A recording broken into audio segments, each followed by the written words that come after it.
Ya estamos aquí, buenas noches, buenas noticias en lo económico en nuestra comunidad. Castilla y León llega al 3,1% del PIB en el tercer trimestre. Si superan los niveles previos a la pandemia, somos de las primeras comunidades autónomas en conseguir ese objetivo del Producto Interior Bruto. Castilla y León habría recuperado ya el nivel previo de PIB anterior a la pandemia, que estaríamos entre las primeras comunidades autónomas de España en alcanzar ese objetivo, que hemos recuperado el 102% de lo que perdimos y que en España se ha recuperado el 80%. Más cosas que les contaremos. El Supremo revisa mañana el caso de la Arandina en plena tormenta por la aplicación de la ley del solo sí es sí. La Fiscalía pide aumentar las penas a 10 años a Lucho y Viti, sentenciados a 4 y 3 años de prisión respectivamente. Una petición que mantiene tras la entrada en vigor de la nueva ley y sobre la que hoy se ha pronunciado el fiscal superior de Castilla y León. Yo como fiscal o los fiscales como institución ya no tenemos nada que decir porque está prácticamente a unas horas de la resolución del órgano que tiene la competencia para resolver. Pero no el tema de la ley sobre el sí es sí, sino un recurso que tenía planteado desde hace meses. Y la decisión que haya de tomar el Tribunal Supremo ahora, pues no sé cómo lo enfocarán. Y el consejero de Medio Ambiente ha visitado esta mañana la renovada depuradora de Castrojeriz. Las obras de mejora de esta infraestructura han supuesto una inversión de casi 1 millón de euros. Llevábamos muchos años esperándolo, porque la que teníamos anteriormente pues era un costo muy caro. Esperemos que ahora sea más barato y más ecológico, eso por supuesto. Saludo ya a la mesa. Hoy está con nosotros Carlos Alonso del Linaje. Buenas noches, bienvenido, ¿cómo estás? Buenas noches. Y a su lado se encuentra Alberto Barahona. Alberto, ¿qué tal? Buenas noches. Muy bien, buenas noches. Gracias por acompañarnos en este lunes. Y hoy recibimos a la única estrella Michelin con la que cuenta la capital de Burgos. No hace falta decirles el nombre, ya le conocen. Miguel Cobo con nosotros. Buenas noches, Miguel. Muy buenas noches. Enhorabuena. Un placer, gracias. Ya se ha pasado un poco la alegría inicial o el lío en el que te has metido, si me lo permites. Bueno, la alegría tiene que perdurar, ¿no? Tiene que perdurar para seguir sumando, para seguir transmitiéndosela al equipo y sobre todo transmitírsela a los comensales que nos acompañan en Cobo Estratos. ¿Cómo era Miguel Cobo antes de recuperar esta estrella Michelin y cómo la ha transformado en cuestión de días? Bueno, yo creo que sigo siendo igual cuando la tenía, cuando la tenga y con lo que venga, ¿no? Pero en el nivel de exigencia me refiero. A nivel de exigencia, mucha exigencia porque era algo que tenía que llegar, ¿no? Nosotros hemos abierto un nuevo proyecto para que la gente entienda. Nosotros cerramos el 13 de marzo del 20, por la pandemia cerramos Vintage. Estamos en plena obra faraónica, ¿no?, de todo lo que es Cobo Estratos con sus 2 restaurantes, ¿no? Cobo Estratos es un espacio con tradición, un restaurante, y con evolución otro restaurante. Y cuando abrimos viene la guía y me dice: oye, Miguel, pon tu menú de antes y te pasamos la estrella directamente. Y es cuando mi mujer, que es mi consejera, me dice: oye, no se te ocurra, acaba lo que estás haciendo de la evolución humana, asienta tradición, y cuando tengas asentado tradición y tus créditos en orden y todo bien, déjate tu ego un poco de lado y vas con evolución. Y este año he podido ya tener todo centrado y tarde, fuimos muy tarde porque en julio es cuando arrancamos evolución. Y en tan solo un mes pues, nos han reconocido ese galardón que ya tenía Vintage, ¿no? Oye, buen consejo el de tu mujer, ¿eh? Buen consejo siempre, hay que escucharlas. Desde luego que sí. Vamos, él tiene mucho más que contar, enseguida profundizamos en todo este peregrinar, ¿no?, hasta esta nueva estrella Michelin. Hoy tenía que haber comenzado en la audiencia provincial el juicio contra los 12 acusados de pertenecer a los Latin Kings y que habían protagonizado varias peleas en Burgos. Pero finalmente todos menos 2 han llegado a un acuerdo. Neca Moreno, cuéntanos. Pues no, el juicio no se ha celebrado porque 10 de los 12 acusados han alcanzado un acuerdo con la Fiscalía por una sustancial rebaja de la pena. Se pedían en principio 63 años en total, que se han quedado en 14. 4 de los acusados han aceptado 2 años de prisión y 12 meses de multa por un delito de asociación ilícita en calidad de dirigentes, y los otros 6 han aceptado 1 año de prisión y 12 meses de multa también por un delito de asociación ilícita. Quedan 2 acusados más que no han aceptado el acuerdo y que serán juzgados en las próximas semanas. Los 12 acusados fueron detenidos en 2019 en el marco de la operación Pato, que significó la desarticulación de lo que iba a ser una banda estable de Latin Kings en Burgos, que habían protagonizado varias peleas, entre ellas alguna utilizando machetes y katanas. Y nuevo fin de semana de vandalismo en el casco histórico alto. Esta vez una docena de vehículos aparcados en la subida al castillo han aparecido con los cristales y retrovisores rotos. Los vecinos están hartos de esta situación y desde el ayuntamiento no contemplan aumentar la presencia policial. Los operativos se plantean de forma coordinada de unas policías con otras y no solamente con vehículos patrulla y agentes de uniforme, sino también incluso con agentes de paisano. Evidentemente la preocupación existe, las reuniones de coordinación entre ambos cuerpos existen y el intensificar pues depende un poquito de la evolución, no solamente de esa zona, sino también de otras que tenemos que cubrir en la ciudad. Y otro apunte de sucesos, el Supremo revisa mañana el caso de la Arandina en plena tormenta por la aplicación de la ley del solo sí es sí. La Fiscalía pide aumentar las penas a 10 años a Lucho y Viti, sentenciados a 4 y 3 años de prisión respectivamente. Una petición que mantiene tras la entrada en vigor de la nueva ley y sobre la que hoy se ha pronunciado el fiscal superior de Castilla y León. Yo como fiscal o los fiscales como institución ya no tenemos nada que decir porque está prácticamente a unas horas de la resolución del órgano que tiene la competencia para resolver. Pero no el tema de la ley sobre el sí es sí, sino un recurso que tenía planteado desde hace meses. Y la decisión que haya de tomar el Tribunal Supremo ahora, pues no sé cómo lo enfocarán. Pues lo decía bien claro el fiscal, Alberto, tú como abogado, una cosa es lo que puede suponer la revisión a la baja de las penas a raíz de esta nueva ley, pero lo que realmente se va a ver mañana en el Supremo es si se acepta el recurso o no a raíz de la anterior sentencia que bajaba sustancialmente las penas. Correcto, yo creo que Santiago Mena lo sintetizaba, ahora ya es cuestión de esperar, yo creo que entrar al detalle porque no olvidemos que el Tribunal Superior de Justicia estimó el recurso que interpusieron las partes y ahora estamos ante el recurso que se ha vuelto a interponer y que el Tribunal Supremo tiene que resolver, ¿no? Posiblemente en este recurso y la ampliación de las penas se encuentre una respuesta también en el nuevo marco legislativo que tenemos de la ley del sí es sí y en consecuencia pues hay que esperar. Yo creo que hacer juicios o aventurarnos a hacer cualquier valoración no es el momento y hay que tener un poco de paciencia y en unas horas tendremos aclarado cuál es la posición con respecto al caso concreto y cuál es la posición que tiene el Tribunal Supremo conforme a esta norma. Entonces mañana toda España estará pendiente del pronunciamiento del Supremo con este caso de la Arandina. Puede que el Tribunal Supremo incorpore alguna consideración con la nueva ley. Ajá, perfecto, venga pues continuamos, porque ayer Burgos volvimos por desgracia a estar en el foco a nivel nacional y no por algo bueno. Antes del partido ante el Zaragoza ocurría esto. 50 hinchas del equipo visitante se encontraban en las inmediaciones de un establecimiento cercano al estadio cuando fueron atacados con botellas y sillas por radicales del Burgos. Los seguidores maños respondieron a la agresión inicial y se desató esta batalla campal en la que hubo daños materiales y un herido.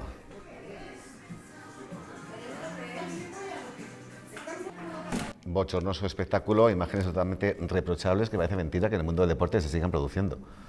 Realmente no solo eso, sino que por desgracia salimos demasiadas veces, Burgos como ciudad, con altercados y yo creo que no lo merecemos porque no es así la realidad de Burgos y desde luego ya bien sea en el deporte o en cualquier otro tipo de situación no tiene ninguna justificación la violencia. Es verdad, es que encima Burgos no es una ciudad así en la que se ven este tipo de acontecimientos con frecuencia.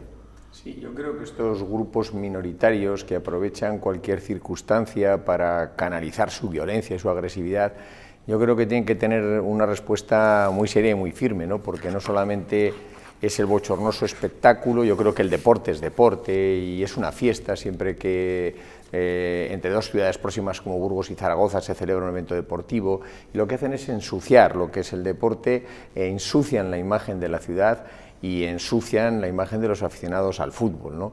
Por lo tanto, yo creo que en estos casos hay que identificarlos, hay que hacer las investigaciones pertinentes y aplicar la ley con toda su rigurosidad porque efectivamente, como muy bien decía Carlos, ya se proyecta una imagen violenta de la ciudad que no se corresponde con la realidad. Desde luego. Bueno, esto ocurrió ayer y ayer también tuvieron lugar en Burgos dos manifestaciones, una por parte de Vox, en la que se pedía un adelanto de la convocatoria de elecciones que facilitara la salida de Pedro Sánchez como presidente del Gobierno y otra por parte de los sindicatos, que protestaban por el recorte de 20 millones de euros por parte de la Junta para el Diálogo Social. Y a este respecto, ayer mismo el alcalde de Burgos anunciaba que UGT y Comisiones Obreras van a recibir 40.000 euros del Ayuntamiento de la capital para contratar agentes de empleo. De alguna manera pues ayudarles a que este recorte no sea tal, pero bueno, de 20 millones a 40.000 euros, no sé qué pretendemos conseguir, la verdad. Es un tema estético, yo creo que es un tema de filosofía, pero vamos, como bien sabes, para mí la política en estos niveles es un circo, entonces forma parte del circo mediático de los políticos y la política. Bueno, yo de las manifestaciones diría una cosa, ¿no? Que no hubo ningún incidente y que forma parte de la normalidad democrática en el que unos sindicatos por un lado y un partido político se manifiestan, leen un comunicado al final, dejan claras sus posiciones y no se ha producido ningún incidente. Para mí, desde el punto de vista democrático, un ejemplo de lo que debe ser la pluralidad y no el insulto, porque aquí parece que estamos llegando a un momento que solamente se es demócrata si se piensa como yo, ¿no? que me está preocupando cada vez más esa tendencia al pensamiento único. Aquí somos plurales, aquí tenemos nuestras propias ideas, nuestras propias convicciones. Y en cuanto al segundo punto, yo soy muy partidario, yo siempre he dicho que el que quiera toros que se pague los toros, el que quiera fútbol que se pague el fútbol, el que quiera las estructuras asociativas deben ser capaces de vivir con sus propios recursos y con las cuotas de sus afiliados, y el recorte que se ha producido, pues yo creo, coincido con Carlos otra vez, en el sentido de que bueno, es una política estética y bueno, pues doy 20 y 20.000 euros, bueno, no, yo creo que es un gesto estético más que de fondo. Pues con el mundo empresarial seguimos, porque Bridgestone ha pedido un ERTE para toda la plantilla de sus 4 fábricas en España, entre ellas la nuestra, la de Burgos. Afectaría a unos 2.600 trabajadores. La dirección de la multinacional japonesa tiene intención de parar varios días de diciembre, en el caso de Burgos entre el 22 y el 31 de diciembre. Se une así a otras grandes factorías en Burgos que han adoptado esta medida. Carlos, ¿se empieza a preocupar esto? Bueno, yo creo que no. En la provincia de Burgos, desde luego, no es, responde un poco a la coyuntura y a una coyuntura de costes en un momento en el que no estamos en una demanda creciente, pero desde luego yo creo que no se produce de forma generalizada, ni en estos momentos estamos viendo que haya un porcentaje de la población o de las empresas con una situación crítica en la que la suspensión de los contratos de trabajo sea el mecanismo para garantizar el futuro. Por lo tanto, bueno, pues se debe a estas caídas que hay en la demanda en estos momentos y posiblemente a una suficiencia de stock que tiene que darse salida en los propios meses. Alberto. Sí, yo coincido. Yo creo que el ERTE es una cuestión puntual de una empresa, que la percepción que empiezo a tener es que la realidad económica está aguantando la situación de inflación y de esta inflación, casi pudiéramos decir que está viviendo el país mejor de lo esperado. Creo que a ello contribuye también los ahorros que se habían generado en el periodo de la crisis, que hace que se esté soportando los escenarios de inflación muchísimo mejor, y que de momento los ERTES, esto se trata de un nubarrón coyuntural de una empresa, pero que de momento parece que esos nubarrones no amenazan en el horizonte, ¿no? Hablabas del ahorro de los burgaleses, que en nuestra provincia es superior. Siempre ha sido superior. Esto va con el carácter castellano. Es decir, el castellano es más tendente al ahorro que al gasto, a diferencia de otras regiones, como puede ser Levante, el cual los niveles de ahorro pues, siempre son muy inferiores a los de Castilla. Pues a ver si nota nuestro invitado Miguel Cobún y Castellana Michelin de Burgos Capital, que somos muy ahorradores en Burgos. ¿Lo notas? No sé si son ahorradores, yo no soy muy ahorrador, yo intento vivir mucho al día, sobre todo ahora con el negocio que tengo, pero bueno, cuando he podido, soy de los que cuando pienso en 10 intento guardar 5 o 6, ¿no? Para lo que venga después. Venga, vamos a hablar de tu logro, recuperar esa estrella Michelin. Para empezar, que mucha gente ahora estarán pensando, bueno, si ya tenía una, ya, pero es que cuando cambias de espacio te la quitan, ¿no? Así es. Bueno, nosotros, como bien os he dicho antes, ¿no? La estrella Michelin no la lleva el cocinero, sino que la lleva el espacio, ¿no? En este caso, Cobo Evolución. Como os he dicho, Cobo Stratos es el espacio con 2 restaurantes, Cobo Tradición y Cobo Evolución. Y Cobo Evolución ha sido el que ha sido reconocido y galardonado con esta distinción, ¿no? Él y su equipo correspondiente, que son los que hacen que todo esto ruede con ese concepto, con esa historia o con ese hilo conductor, esa experiencia que hemos querido crear en el centro de Burgos, en la Plaza Libertad. Y luego, Tradición, hemos intentado hacer algo muy diferenciador, es decir, cuando tú quieres crecer ya con un gastronómico, que es lo que me pasó en Vintage, íbamos haciendo menús más complejos. No subes el precio por ganar tú más, subes el precio porque quieres usar cigalas, porque quieres usar caviar, porque quieres usar carnes de altas calidades, etcétera, ¿no? Entonces, ¿qué me sucedía en Vintage? Que tuve que subir el precio a 80, 90 euros. Entre semana daba poca gente, pero para mantener ese equipo, el fin de semana daba mucha gente de fuera. Fue entonces cuando me di cuenta que yo quería estar para Burgos y los burgaleses. Mucha gente me dijo, íbamos a Madrid, me ponían en Santander y dije, no, yo quiero estar aquí. Y dije, tengo que hacer un negocio donde tenga para todos los momentos. Es decir, cocinas diferentes, tipos diferentes, pero todos son Cobo, ¿no? Que puedas decir, oye, vamos a Cobo hoy por 31 euros, que es nuestro menú más económico que tenemos, por ejemplo, ahora, con el IAT, ¿no? Una cocina fusión diferente, donde hablamos de 3 productos como entrantes de cocina internacional y luego un principal.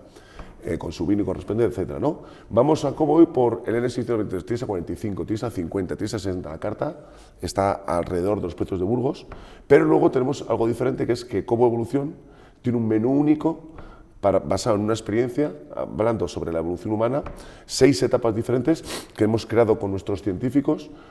Yo siempre digo en el restaurante, yo soy restaurador, no soy científico, o sea, soy un humilde cocinero, pero lo que he hecho es trasladar toda esta información que entre Carlos Díez, con la Universidad de Burgos, Museo de la Evolución, Fundación Atapuerca, han venido transmitiendo. Hemos estado 5 años preparando, hemos presentado de la mano de Aurora en el Museo de la Evolución 4 veces las etapas hasta que han dicho, esto está bien hecho, esto habla de la evolución. ¿Cómo se consigue plasmar eso en comida? Mira, esto es muy sencillo, nosotros no plasmamos.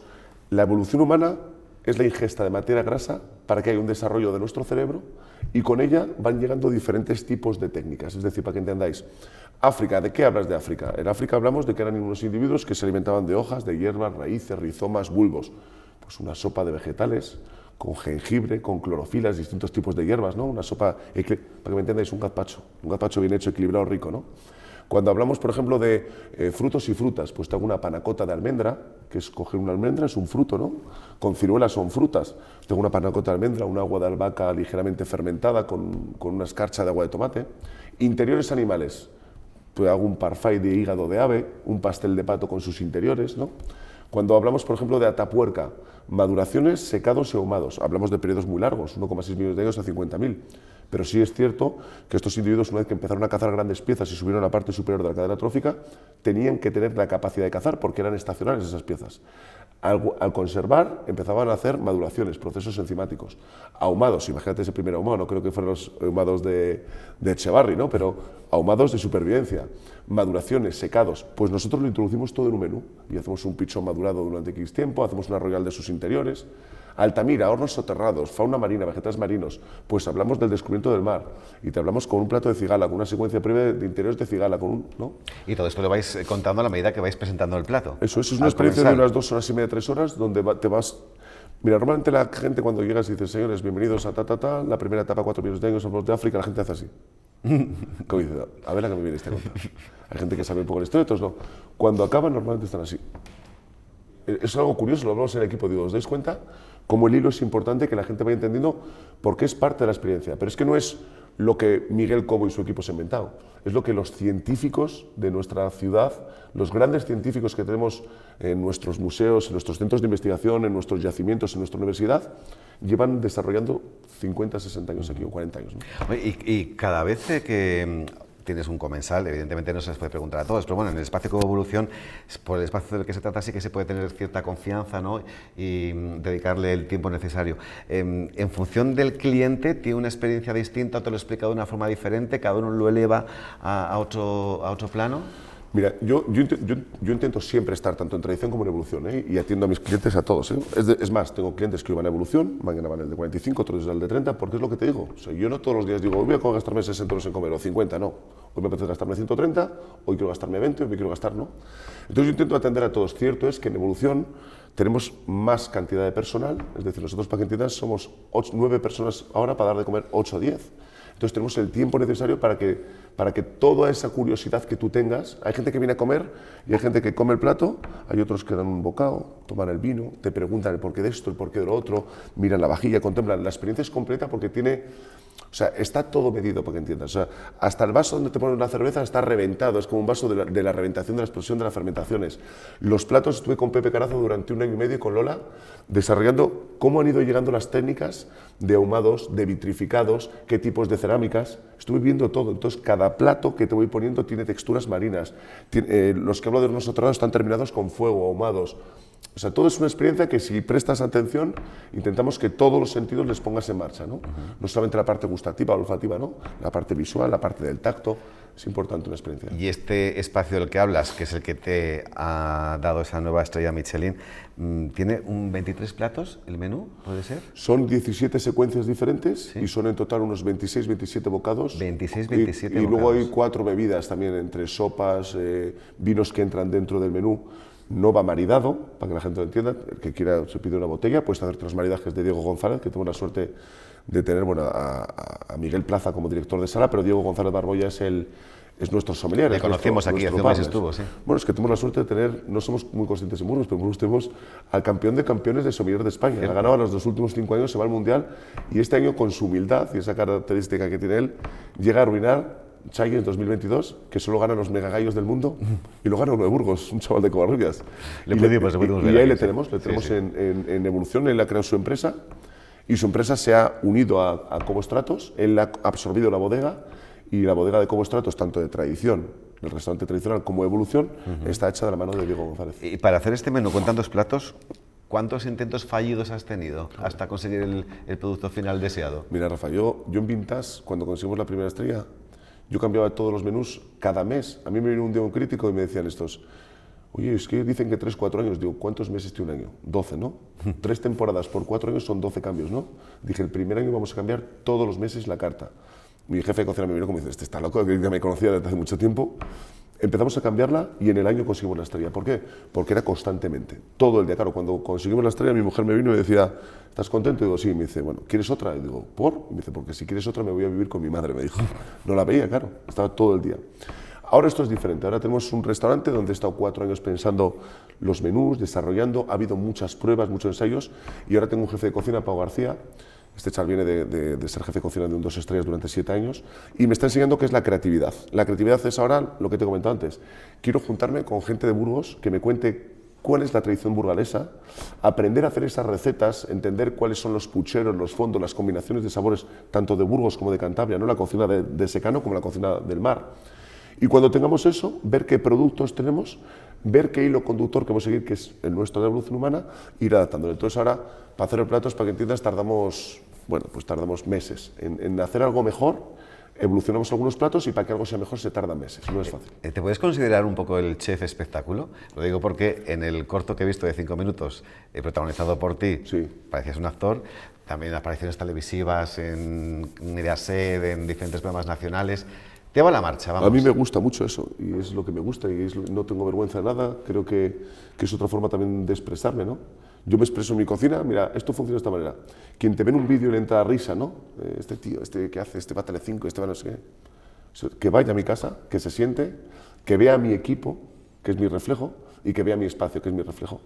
Entonces, todo lo bueno o lo malo que puede decir de mí lo va a ver reflejado en un equipo profesional, un equipo juvenil, un equipo con ganas de servir, de atender, y un espacio creo que de los pocos, ¿no?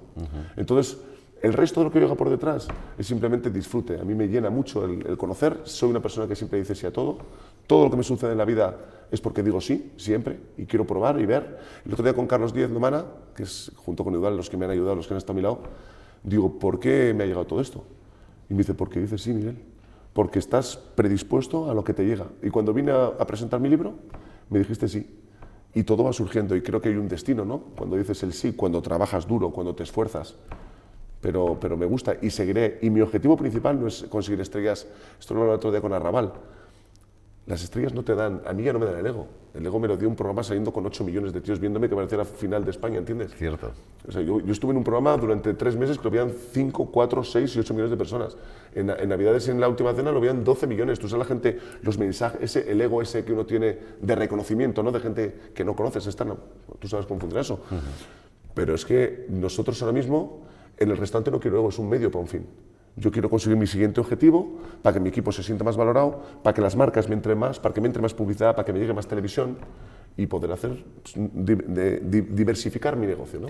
Uno de los chefs que fueron reconocidos en esa gala en Toledo la semana pasada decía que justo en cuanto sonaba su nombre, antes incluso de recibir el galardón, ya le estaban entrando reservas por el móvil, que oía el pitido, la vibración del móvil, pim, pim, pim, pim, y eran las reservas. ¿A ti te ha pasado lo mismo? Bueno, nosotros ahora tenemos un espacio más pequeño y andamos con reservas de anteriormente, de más atrás, discúlpame, ¿vale? ¿Qué quiere decir? Sí que notas, pero es que nosotros estamos trabajando tanto que no lo noto tanto. En Vintage, por ejemplo, en Vintage yo me acuerdo de llegar y ver a Diego rojo con el teléfono trastornado. Cierto es que el fin de que viene ya estamos llenos en Evolución, el siguiente estamos ya llenos, van entrando reservas en Evolución, también Evolución no vendes a 40 o 50 euros, como era Vintage, aquí estamos vendiendo a 130 euros el menú de Evolución, que con vino se te pone una media de 150 a 160, entonces eso, pero tradición estoy lleno ya hasta enero entero. Queda algún sitio entre semana, pero no sé si el mes de diciembre empezábamos ya con 1.800 reservas o una barbaridad. Y eso es lo bonito, ¿no? El decir, joder, apuesto por... ¿Tú sabes cuántos comentarios he escuchado a Rafa en Burgos? De este se va a dar, este en Burgos no tiene capacidad. Yo cuando hice este negocio... ¿Por parte de quién? Bueno, por parte en general del público, del que opina, del que se aburre. Hay gente que se aburre, ¿no? Yo, por ejemplo, no suelo opinar mucho a la gente porque mi vida no me da tiempo. Es decir, yo tengo mucho que hacer al día, entonces no opino de los demás. Y si opino, me pide, oye, ¿qué te parece esto? Analizo un poco y doy mi pequeña opinión con lo que he analizado desde lejos, o sea, no puedo dar la real. Pero yo escuchaba, ¿no?, comentarios. Lo que la gente no entiende es que cuando yo abrí este negocio he querido adaptarme a Burgos, quiero sentirme, me siento burgalés, o sea, me siento burgalés cada día más, me siento más burgalés que la pata de Cid, para que me entiendas, Rafa. O sea, me gusta esta ciudad, tengo mi gente aquí, mi hija es de Burgos y va a ser burgalesa, y cuando hice esto sé qué público tengo aquí. Sé dónde me encuentro, que es la Nacional 1, esa encrucijada geográfica entre muchísimas ciudades. La A1 tiene más población flotante 6 meses al año casi que Madrid, ¿entiendes? Y mira, mi abuela siempre decía, donde yeguas hay, potros nacen, ¿entiendes? Y creo que somos ahora mi amigo Ricardo abre un mega restaurante también, creo que somos la sangre nueva también para esta ciudad, dentro de las grandes y bonitas casas que existen ya. Entonces creo en ello, creo en el público de Tu Madrid, y da gusto ver un poco desde fuera cómo va todo encauzándose y funcionando, ¿no? ¿Hay algo dentro del mundo de la estrella Michelin que te chirría? Sí, me chirrean muchas cosas a mí. ¿Por ejemplo? Bueno, me chirrean... A ver si me entiendes. Yo puedo ir con un chaval de la escuela, con un hombre que hace pinchos, con uno de 3 estrellas, y con uno de 2 estrellas, y con uno de 1, y con un guisandero. Y con todos voy a ser igual. Siempre voy a ser igual. Y si estoy con el de 3 y me saluda el del pincho, le saludo. Si estoy con el del pincho y me saluda el de 3, le voy a saludar. Pues hay un pequeño mundo en este rollo donde la gente se le sube demasiado y algunos son un poquito, no sé. Estirados. Estiradas, es la palabra. Pues ser educados.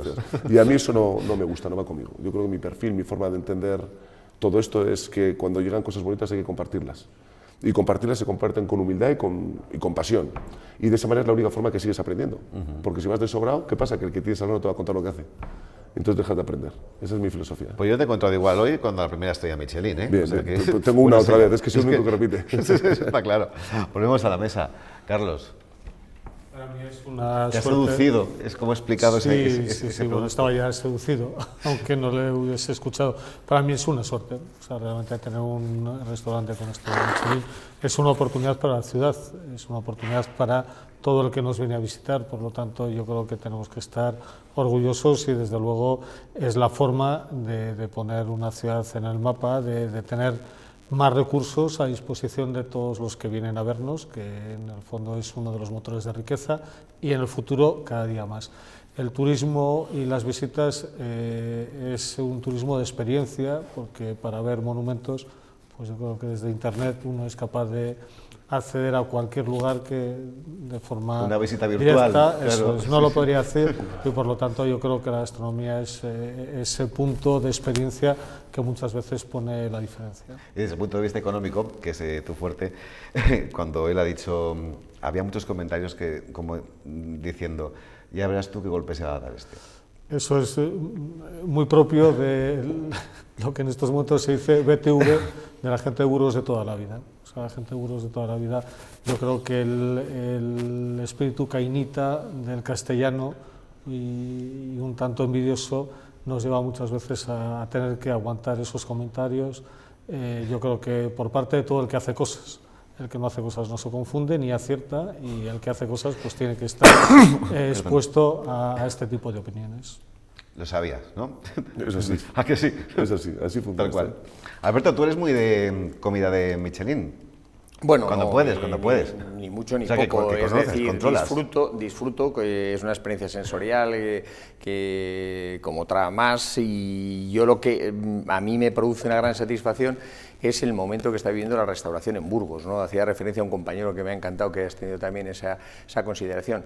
Yo creo que antes era una ciudad de paso, una ciudad también muy clásica, como lo ha sido en todos, y habéis sido los nuevos cocineros los que también en el mundo de la cocina habéis sido capaces de innovar, de emprender, de transformar, de poner en el mapa la ciudad con nuevas cosas, con nuevos productos, y yo creo que eso es de alabar. Actitudes cainitas, pues las hay, ¿no? Hay una resistencia al cambio, ¿no? Si no estaríamos todos comiendo siempre morcilla y lechazo, ¿no? Que está excepcional por otra parte, ¿no? Y entonces yo creo que lo que estáis haciendo los jóvenes valores de la cocina en este momento es poner a Burgos en el mapa, un gran trabajo, y en mi experiencia vital, que te lo decía afuera, ¿no? Hace poco estaba en tu restaurante en este caso con un grupo cántabro, y la sensación que se llevaron es excepcional. Pues y lo decía Carlos también, ¿no? Una ciudad la visitas, la ves, pero luego si tienes una buena experiencia gastronómica, has disfrutado en torno a una mesa y un mantel bien puesto, un buen vino, pues la ciudad te adquiere otro aroma. Yo creo que lo estáis consiguiendo y que ayudáis, por supuesto, a todo un sector que es el del turismo, y un 10. O sea, que os hago la felicitación por la estrella y la felicitación por lo que estáis haciendo el grupo de jóvenes cocineros, que estáis haciendo una labor excepcional que conecta con una buena tradición de restauración en Burgos, ¿no? Ambos habéis hecho referencia al turismo, evidentemente. Hablar de gastronomía en Burgos es hablar de turismo, si está bien hecho el proyecto.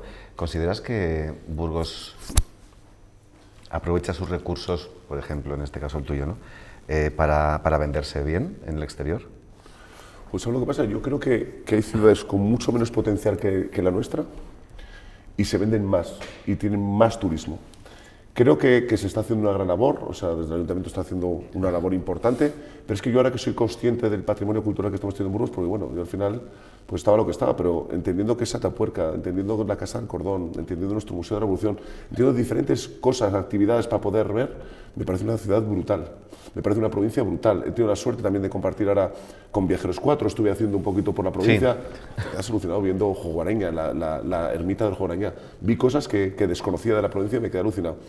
Y creo que es una ciudad con mucho potencial, ya no solamente, mira, hablábamos antes de los nuevos cocineros, siempre en mi menú digo algo, a mí hay algo que me maravilla aquí, que es en el azofra, yo voy a comerme los riñones que hacen a la brasa.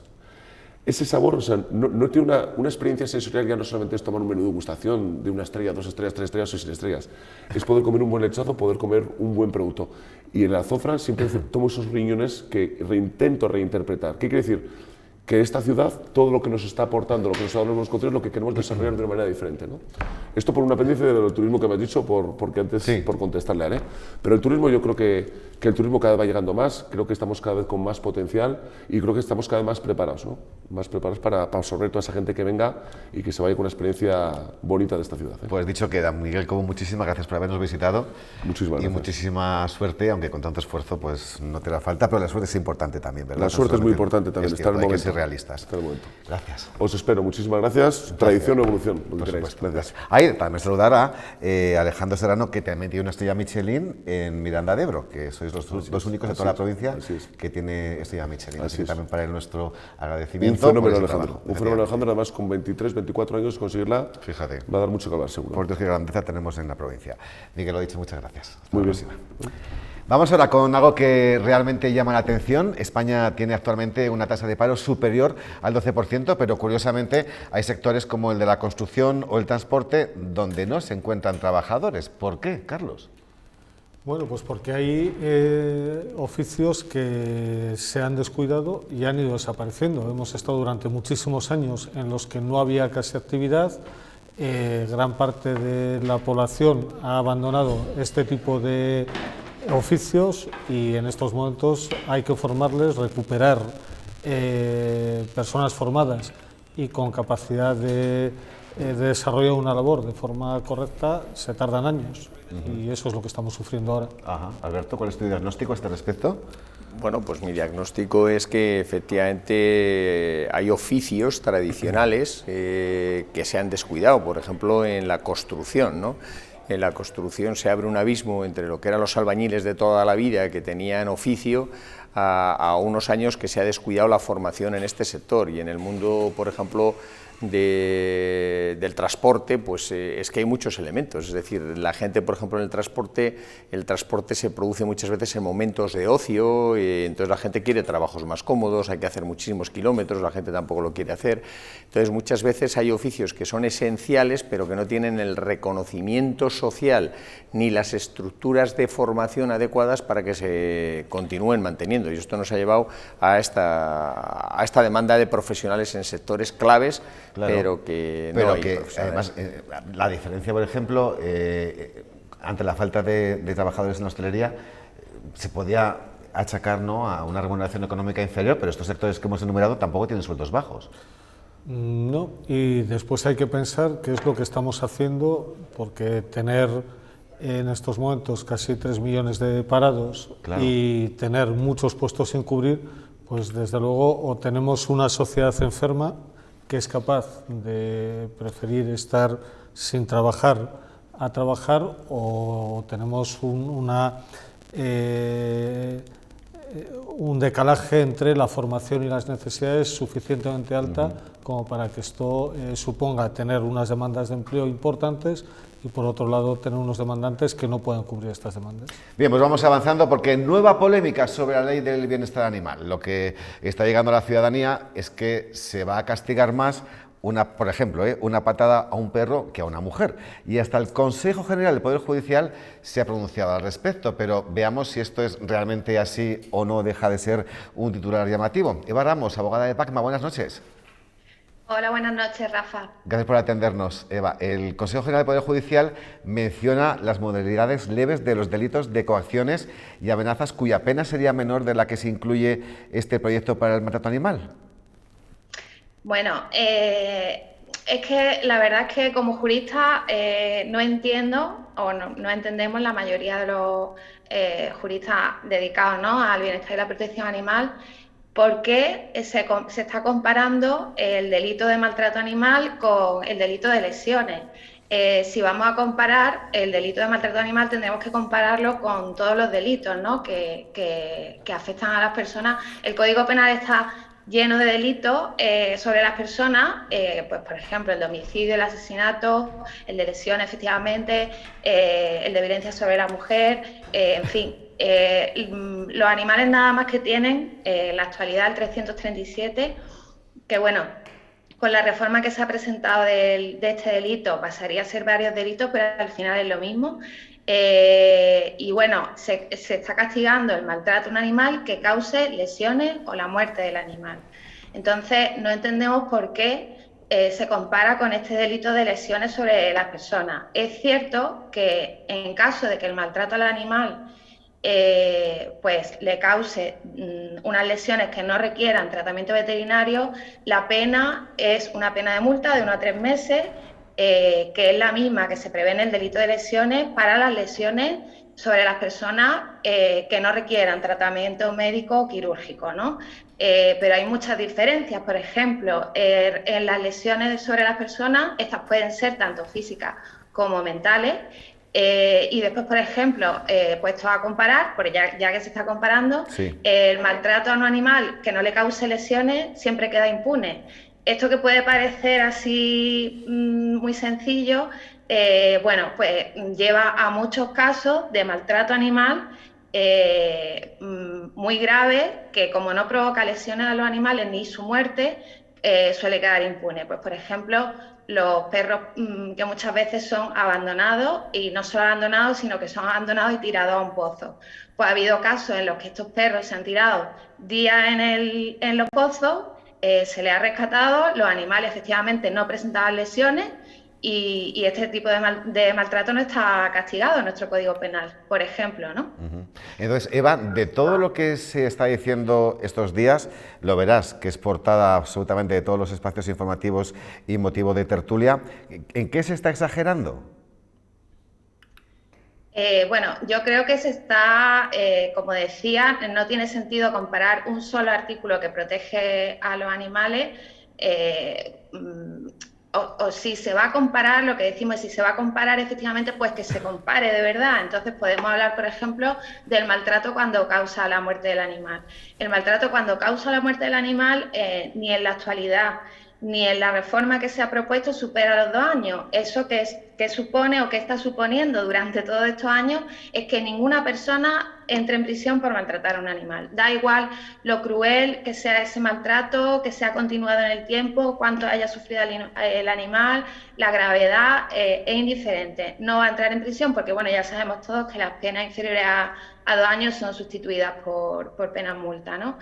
Entonces, bueno, si se va a comparar, pues cuando se mata a una persona, ¿no?, por homicidio, las penas son de 10 a 15 años y en caso de asesinato, pues son de 15, creo, a 25.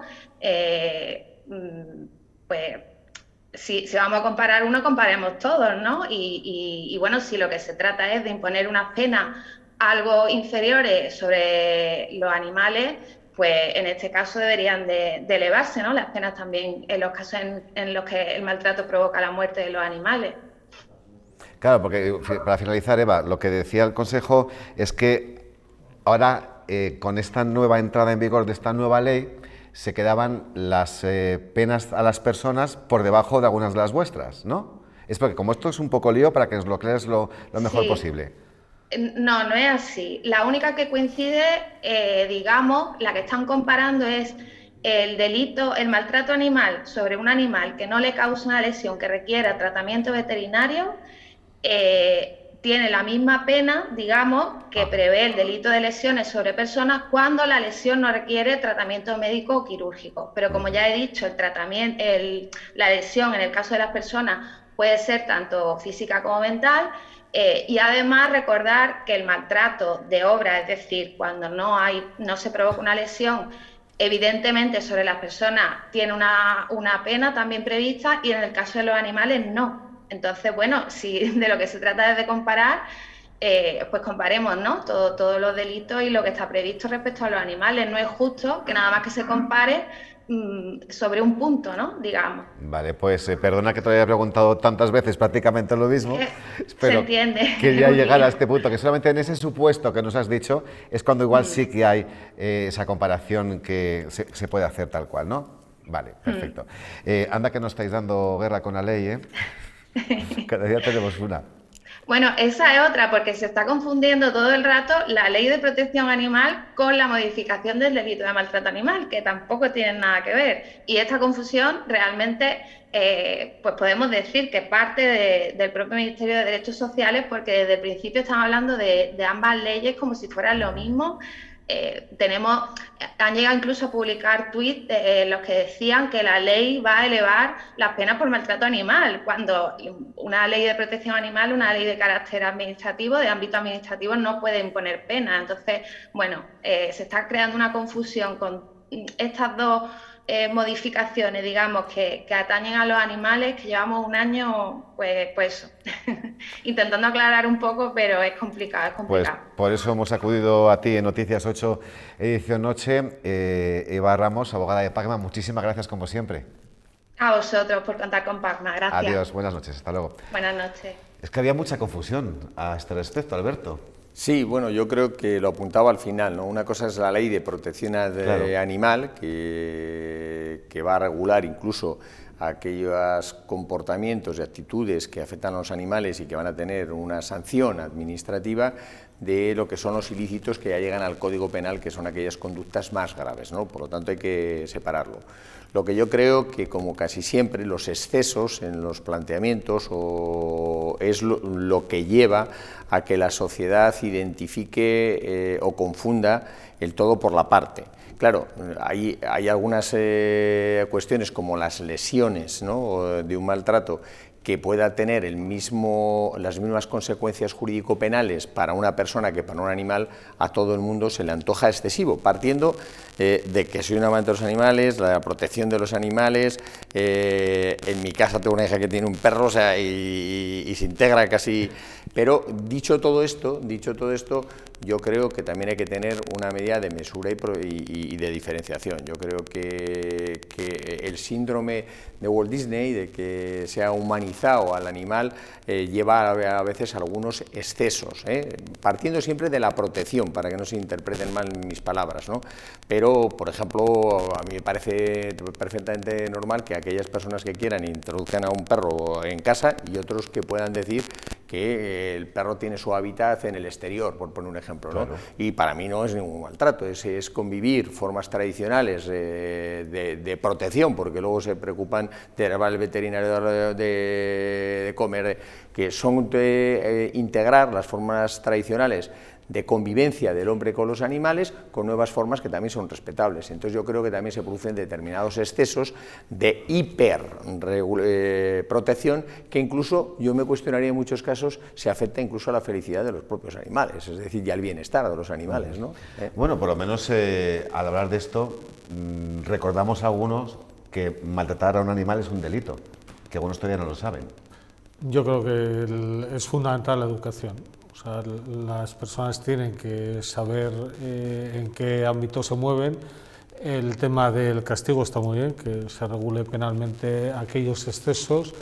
El tema de humanizar a los animales, yo creo que es un exceso en el que corremos el riesgo de caer, pero que casi todo en esta vida, con tiempo y educación, yo creo que se resuelve de una forma mucho más amable y mucho más lógica que sobreregulando. Para mí la sobreregulación lo único que hace es poner límites a la iniciativa de las personas, y desde luego estoy en contra de la regulación, estoy mucho más a favor de educar a las personas en lo que es el respeto a todos y también el respeto a los animales.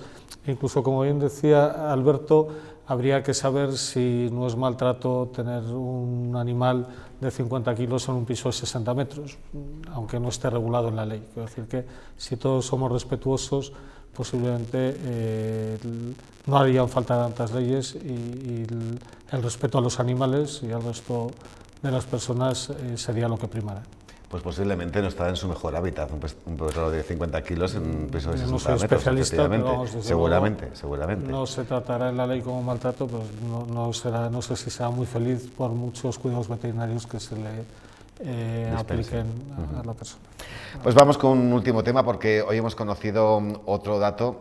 Casi la mitad de los jóvenes de entre 16 y 29 años que cuentan con un trabajo no llegan a los 1.000 euros. Esto apunta al riesgo de una generación perdida, generación que, por cierto, Alberto, está más preparada que ninguna.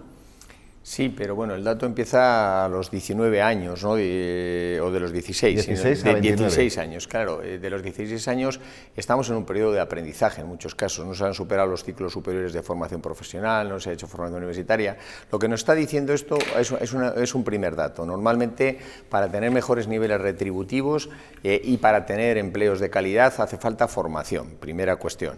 En segundo lugar, las empresas a veces se quejan que los sistemas formativos posponen los procesos de formación con los que se carga también a las empresas, pero en tercer lugar hay que decir que estos jóvenes para vivir con el salario mínimo interprofesional lo tienen muy difícil para acceder a una vivienda, a un sistema de vida casi digno, ¿no? Por lo tanto, aquí debiéramos pensar en dos cosas: la importancia que tiene la formación, la importancia que tiene sistemas que no sean tanto salariales, sino de combinación de la formación con la primera inserción laboral.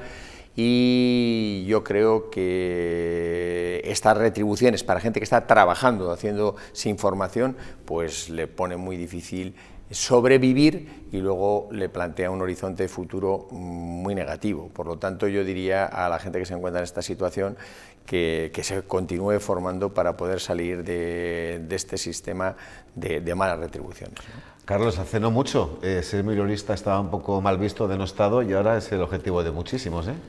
Bueno, hay que pensar que el salario mínimo interprofesional está en algo más de 14.000 euros, ¿cierto? Por lo tanto es difícil ganar menos de 1.000 euros al mes. Habrá que ver primero cómo se ha tomado el dato. Me gustaría que se hubiese tomado desde las cotizaciones de Seguridad Social, pero posiblemente sea una encuesta. Las encuestas tienen la validez que tienen y por lo tanto es más o menos gratis decir lo que a uno se le ocurre.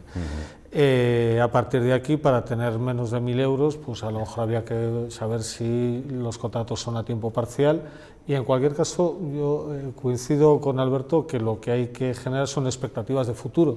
Posiblemente de 16 a 19 años tener esos salarios son casi los únicos que se puede aspirar, pero yo creo que lo importante es no pensar que esos salarios son para toda la vida, sino que uno tiene un elemento de proyección profesional en el ámbito en el que escoja para poder tener un desarrollo profesional acorde con las necesidades según uno va cumpliendo años. De todas formas, y para terminar, no creo que en el rango de 16, 20, 21 haya muchos, ¿no? En los que haya incidido este estudio, además a partir de 22, bueno, 23. Los ninis, quiero decir que toda la gente que no estudia después de la formación obligatoria, bueno, de 16 a 18 la verdad es que hay pocas personas trabajando, pero la posibilidad existe. Yo creo que son edades de un concepto del que le oía hablar a mi padre, que me parecía que era el del aprendiz. Son épocas de ser aprendiz en los oficios, ¿no? Y entonces hablar de retribución en un momento de aprendizaje, pues bueno, hay que compensarlo, hay que pensar un poco en términos un poquito más adelante, ¿no? Pues nosotros sí que aprendemos mucho con vosotros cada noche. Alberto Gómez Barahona, gracias. Muchas gracias. Hasta la próxima. Y Carlos Alonso Dreinaje, lo mismo. Buenas noches. Gracias. Este viernes a las 6 de la tarde se va a encender la iluminación navideña. 90 calles de la ciudad contarán con más de 500 elementos de luz LED. El presupuesto total este año asciende a 290.000 euros. Y el viernes siguiente, el día 9, se inaugurarán los 4 elementos de gran formato. Una bola transitable que se instalará en la Plaza Mayor, un nacimiento en la Real y Antigua de Gamonal, un túnel luminoso en el Paseo del Espolón y una sorpresa que el Ayuntamiento aún no ha desvelado, y será en el Paseo Sierra de Atapuerca. Este año, menos el Belén, todos los elementos son transitables y por tanto se pueden disfrutar desde varias perspectivas, y hablamos sobre todo de 2 de ellos, que son el que va al Paseo de Atapuerca y el túnel, que son elementos luminosos que además combinan espectáculos musicales.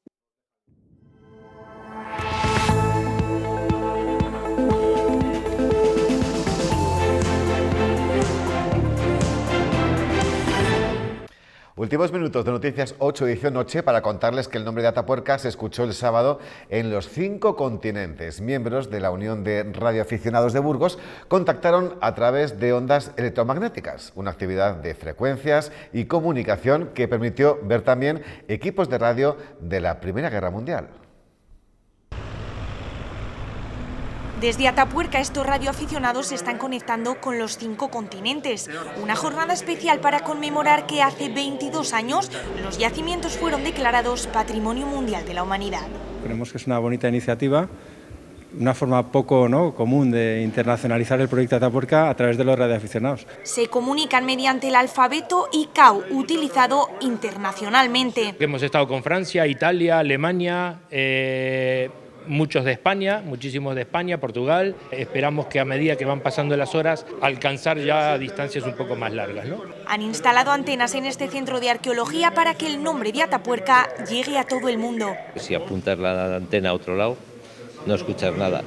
Por eso de que hay que estar en el momento justo, en el sitio justo. Y el burgalés Inocencio Bocanegra expone en esta jornada algunos de sus equipos radiofónicos. Este receptor alemán cuenta con un sistema de espionaje y este otro lo llevaban los submarinos ingleses en los años posteriores a la Segunda Guerra Mundial. Y yo tengo 620 y tantos equipos radiomilitares desde la Primera Guerra Mundial. Calculan que conectarán con más de 2.000 personas de todo el mundo, porque estos radioaficionados seguirán hasta el 1 de diciembre intensificando los contactos ya realizados. Desde Atapuerca, para todos los que nos escuchen, 7388, nos despedimos. Y hablamos ahora del fondo documental de Emiliano Aguirre, que nos acerca a la faceta más humanista del padre de Atapuerca. Entre sus legajos se ha descubierto un cuaderno con dibujos de aves de su época de estudiante. Estos documentos se custodiarán en la futura ampliación de la Fundación Atapuerca, que aspira a ser un referente con el legado de los principales paleontólogos de todo el país. En febrero de 1954, Emiliano Aguirre, con 28 años de edad, estudiaba ciencias naturales y plasmó en este cuaderno su habilidad con el dibujo y su rigor con los detalles. Algo de su faceta artística y el gusto por el dibujo se conocía, lo que no teníamos era ninguna referencia de dibujos de la naturaleza. 68 años después sale a la luz un cuaderno que nos desvela la faceta más humanista del impulsor de las excavaciones de Atapuerca. Nos indica que realmente Emiliano fue una figura excepcional en la segunda mitad del siglo XX y que estos dibujos nos ayudan a entender más esta personalidad singular del siglo XX y de la que Atapuerca es heredera. Este documento forma parte del centenar de legajos de su fondo documental que ahora custodia la Fundación Atapuerca. El 70% ya están catalogados. Posiblemente no sea la última sorpresa que depare el archivo de Emiliano Aguirre. La ampliación de la sede de la Fundación permitirá crear un centro de investigación al que se unirá también el legado de los actuales codirectores y de otros científicos como Jordi Agustí, que ya han expresado su deseo de donarlo. Que este sea el centro, sea la calle donde se encuentran toda la información de la paleontología, la arqueología prehistórica del siglo XX y XXI. Las fundaciones Círculo, Burgos e Ibercaja han renovado sus convenios para aportar 5.000 euros a los trabajos de catalogación del fondo documental Emiliano Aguirre. Y así nos marchamos. Gracias por empezar semana con nosotros. Si quieren, nos vemos mañana a las 10 de la noche para contarles lo que pasa. Adiós.